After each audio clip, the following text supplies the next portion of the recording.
আসলে যার যেখানে থাকার কথা বাংলাদেশে, সে বোধহয় সেখানে নাই। যার জেলের মধ্যে থাকার কথা, সে এখন ক্ষমতার মসনদে বসে আছে। যার বিচার হওয়ার কথা, কোর্ট কাছারিতে থাকার কথা, সে এখন যারা ভালো লোক, যারা ন্যায়ের পথে আছে, যারা সত্যবাদিতা, যারা গণতন্ত্রের পক্ষে, তাদেরকে বিচার কি করে করা যায়, কি করে তাদেরকে অপদস্থ করা যায়, কি করে নাজেহাল করা যায়, সে সেই ক্ষমতার অধিকারী। যেমন ব্যাংক লুটেরা, প্রায় 8 থেকে 12টি ব্যাংক এমনই নাজুক পরিস্থিতিতে আছে, যারা এখানে আমানত হিসাবে টাকা রেখেছিলেন, ইতিমধ্যে অনেকেই সেই টাকা তুলে নিয়েছেন।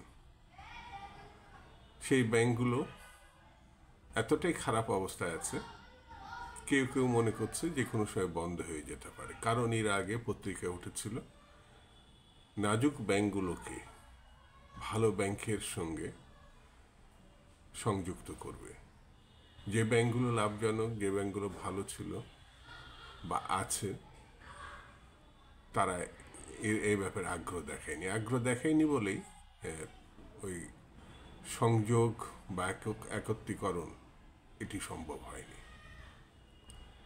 এই ব্যাংক লুটেরা যারা, ইতিমধ্যে তাদের নাম, ছবি, তাদের পরিচিতি পত্রপত্রিকায় এসেছে, মিডিয়াতে এসেছে, কিন্তু তারা দিব্যি ঘুরে বেড়াচ্ছে।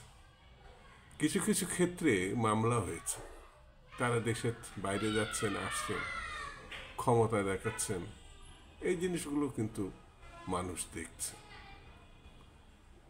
অনেকেই আছেন, মানে আমরা দেখছি, বুঝছি, জানছি, কিন্তু কিছু করতে পারছি না, করার যাচ্ছে না এই কারণে যে দেশে আইনের শাসন বলতে যেটা বোঝায়, জবাবদিহিমূলক শাসন বলতে বোঝায়, এই জিনিসগুলো নেই। জবাবদিহি এবং আইনের শাসন থাকলে যারা ক্ষমতার মসনদে আছেন তারা সতর্ক হতেন।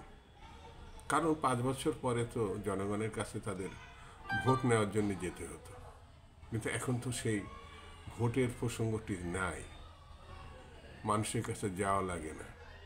দল, বিশেষ করে একটি দল বা ক্ষমতাসীন দল যদি মনোনয়ন দেয়, তাহলে নিশ্চিত সে এমপি। যেমন দেখলাম না, ঝিনেদার একজন এমপি 3 বার এমপি হয়েছে, যার নামের সঙ্গে এসেছে স্বর্ণ চোরাচালান, মানুষ গুম করে দেওয়া। তার বিরুদ্ধে পরোয়ানাও ছিল, দেশে না বিদেশেও। ক্ষমতায় যাওয়ার পরে অসংখ্য মামলা হয় কোর্টের মাধ্যমে, আর না নিজের ক্ষমতা বলে কিভাবে মামলা প্রত্যাহার করতে হয় সে তো সে জানে, করে নিয়েছে। কিন্তু তার শেষ পরিণতিটা খুবই ভয়ঙ্কর। আমি আনারের কথা বলছি, কিছুদিন আগে যাকে কলকাতায় নিয়ে হত্যা করা হয়েছে। হত্যা আদৌ করা হয়েছে কিনা বা যে কথা শোনা যাচ্ছে সেগুলো ঠিক কিনা আমরা এই জন্যে জানি না, তার মরদেহ এখনো শনাক্ত করা তার পরিবার করেনি বা পাওয়া যায়নি। এবং সন্দেহ এই জন্যে, এর আগে যে কথাগুলো বলা হয়েছিল এখন ঠিক তার বিপরীত কথা বলা হচ্ছে। অর্থাৎ তার সঙ্গে যে অপরাধমূলক ঘটনাগুলো ছিল সেটি না, এখন রাজনৈতিক বিষয়টি সামনে আনা হচ্ছে। আসলে শেষ পর্যন্ত কি দাঁড়াবে এটা আমরা জানি না, বা পুলিশ কি বলবে সেটা আমরা জানি না। তবে ঘটনা যে একটি ঘটেছে সেটি সব মানুষই জানে, দেশের মানুষ জানে, তৃতীয় বিশ্বের মানুষও জানে, সারা বিশ্ব জানে।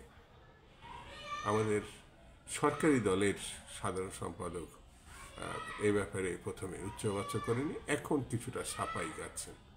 এবং এই যে পুলিশের প্রধান, সাবেক প্রধান বেনজির সাহেব যখন এই বিভিন্ন রকম তার অবৈধ আয়ের যে প্রপার্টি, সম্পদ, ব্যাংকের টাকা, এমনকি ঢাকা বিশ্ববিদ্যালয়ের ক্ষমতার মধ্যে বলায় থাকলে যে পিএইচডির অধিকারী হয়ে যায়, সেটাও আমরা দেখলাম।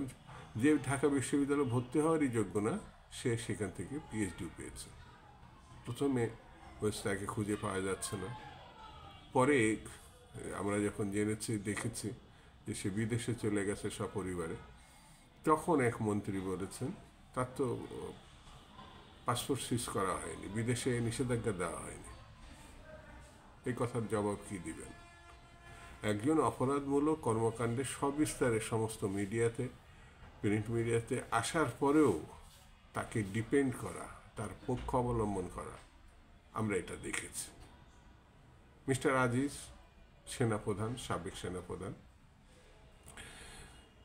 আমেরিকা তার বিরুদ্ধে নিষেধাজ্ঞা দিয়েছে। নিষেধাজ্ঞা মিস্টার বেনজিরের বিরুদ্ধেও দিয়েছিল, কিন্তু সরকারের পক্ষতে এমন একটা ভাব তখন দেখানো হয়েছিল এইসব নিষেধাজ্ঞা দিয়ে কিছু হবে না, কারণ বেনজির এই সরকারকে বা একটা দলকে ক্ষমতা আনার জন্য যত রকম অপরাধমূলক ঘটনা সংঘটিত করা, তখন তিনি সেটা করেছিলেন বলেই মানুষ বলে।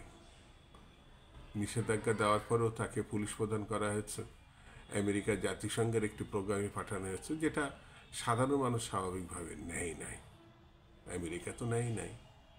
মিস্টার আজিজের ঘটনা আরও ন্যাক্কারজনক। তার দুটি ভাইকে, তার পরিবারের খুনের সঙ্গে সম্পৃক্ততা, 3টি ভাই, সেটি রাষ্ট্রপতি দিয়ে মার্জনা করানো, বিদেশে পাঠানো, অবৈধভাবে তাদের পাসপোর্ট দেওয়া, সবগুলোই পত্রপত্রিকায় আসছে। মিস্টার আজিজের সম্পদেরও সীমা পরিসীমা নেই, এটাও পত্রপত্রিকায় আসছে।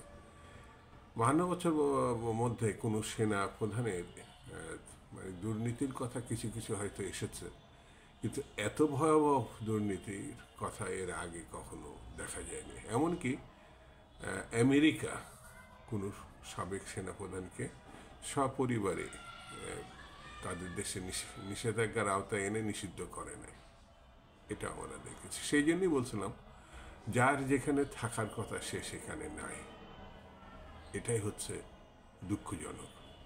আপনি কি মনে করেন?